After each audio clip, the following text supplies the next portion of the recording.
Today we are looking at the Percy Jackson series by Rick Riordan. So this is about a kid who turns out to be a demigod. And a demigod is the child of a Greek god in this case and a mortal human. And he finds out who his father is. I also read the first book in the Asgard series about a kid named Magnus Chase. It's basically the same plot but with Norse gods, but I didn't like this one, and I like the Percy Jackson much better. Perhaps because I bought the box set and had made a commitment there, I don't know. The main character is a kid named Percy Jackson. He's 12. He's 12. He gets kicked out of school Multiple times. pretty much every year. He's got ADD and he is dyslexic, so it's hard for him to read and it's hard for him to concentrate. 5th grade, he went to Saratoga Battlefield and accidentally blew up a school bus with a Revolutionary War cannon.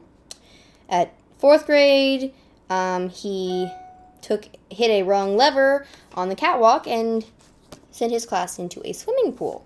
Finally is attacked by the monsters that have been chasing him for so long, and Furies. the people who've been protecting him in the guise of being school teachers and other students have to explain to him that he is indeed the son of one of the Greek gods. It's not told who is his father. It's For a while. Remember, he is 12 in the book. His father is not explicitly stated until his father claims him. Emma's upset because in the book they do it one way, and in the movie that we watched they do it entirely different. Completely different. So they change his age. He's about 15 or so in the movie instead of 12. And he immediately knows who his dad is, even though we don't find that out for several chapters in the book, and it's part of the mystery. Yes, because in the book, his father claims him by allowing him to use his powers during his first game of Capture the Flag with Camp Half-Blood. Yes, a camp for Half-Bloods. Demigods, yes. In my opinion, the movie and the book were both good. The movie had good production qualities. They glossed a little bit. They took out a lot of details, Made and some things people kind of weird. didn't have Clarice in there. Yeah, that was kind of weird. Yeah, they didn't explain why his sword keeps coming back. Just little things like that. And they changed a few details, like Ares was not there, the god of war. Yeah, Ares was not there at all. He's a major player. He was just not provoking at all, which I don't even remember the Ares house being there. They went to Nashville instead of St. Louis. Yeah. So, just details. But it's the kind of things that makes the movie not 3 hours long. The problem with Harry Potter is they put a lot of details in there, and it's hard to watch a 3-hour movie 9 times. Because that's 27 hours of movie. That's because you fall asleep. I slept very little during this movie, thank you. Just a little bit at the beginning. So it's interesting how he disguises the Greek gods, because the Greek gods are also hanging out at the camp with the Half-Bloods, such as Chiron, his protector. He's a centaur. And his best friend, Grover. The kid's half-goat. So this one, he's accused of stealing lightning.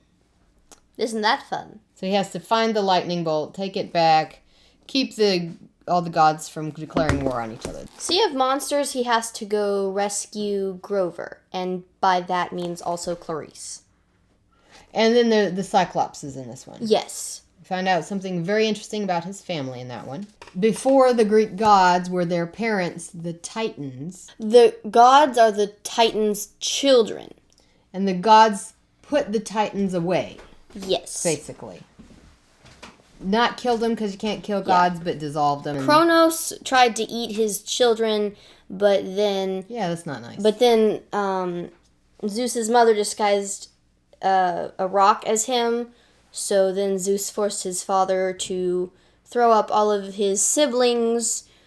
And that's the actual Greek god story. That's not what this guy's written. So then he takes all of that and he weaves it into a story set in modern-day New York. Because Mount Olympus has moved to where Western civilization is. So in this one, he is fighting Kronos, the god of time. Then in the Or next the one, Titan of Time, I guess. the Titan, the Titan of deity of time. So in this one, he's a freshman, and he is still fighting Lord Kronos. Yeah, he's still fighting Kronos. He fights Kronos until the last book. And he has a run-in with some people who he thought were his friends, but he finds out otherwise. Whoops. Whoops. You can't trust everybody who seems like your bosom buddy. Whoopsies. And then in the last book, it gets awful big. Kronos is still fighting him and has taken over a certain person. And so Percy has to save not only New York, but all of the Olympians, the Greek gods themselves. The obvious parallel here is Harry Potter, and you can do a lot with that because we've got a young man who doesn't know his powers and his two smart friends. Doesn't really know his parentage. In this case, Percy does have his mother. Yes, he does have his mother, but he doesn't know who his father is. But she won't tell him anything about his father because the monsters sniff you out once you know who you are. Which is why she married a Gabe.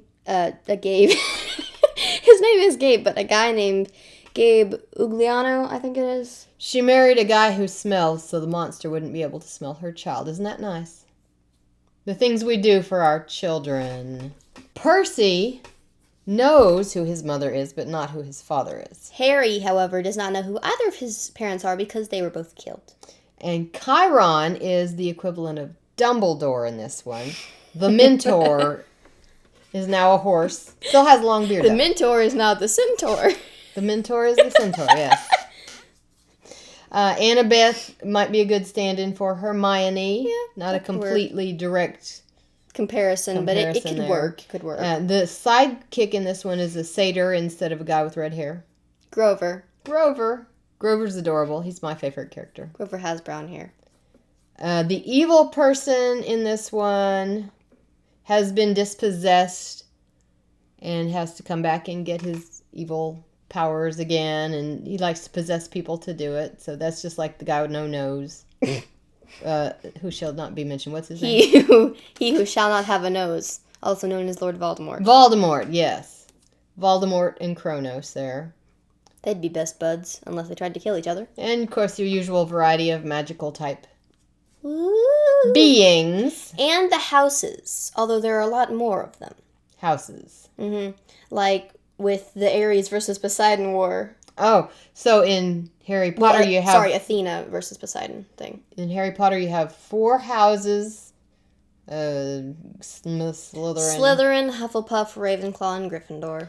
And in the Percy Jackson you got the children of the major Greek gods, 12 of those. Right. And so the various houses are argumentative toward each other. Yes. Especially because some of their parents do not like each other. It's a great big old unhappy family. The snakes are mostly on Medusa's head. Don't look at Medusa. She'll freeze you into a statue. Even if you cut her hair off, or cut her head off. Don't put her in your refrigerator. And there's lots of flying cars in this one, though. Flying cars? Not well. Well, Accidents, flying because they were thrown, yes. Yeah, they throw a lot of cars. Yeah, that's not really cars with wings. There are shoes with wings. There are some dented cars as well. Lots of dented cars. I would like some shoes with wings. That would be cool. And of course, you have the mist that obscures everything for the mortals. So, like the Muggles, which the Harry mortals, Potter does not have. So, well, you got enough confusion with the Muggles. They don't really know what's going on, and the mortals don't know what's going on because there's a mist. Right. When you put up the mist, that Cyclops seems to have 2 eyes instead of 1. So, do we recommend the books? Yeah. And do we recommend the movie? No. It's all right. It's a fine movie, except for the fact that they aged the characters up, changed their appearance, made them go to different places. Emma watched the movie only under duress. Because she read a review that said they aged up the characters, and I do not like it when you age up characters in a movie. If you write a movie, please don't age up the characters. Emma will not watch your movie. No.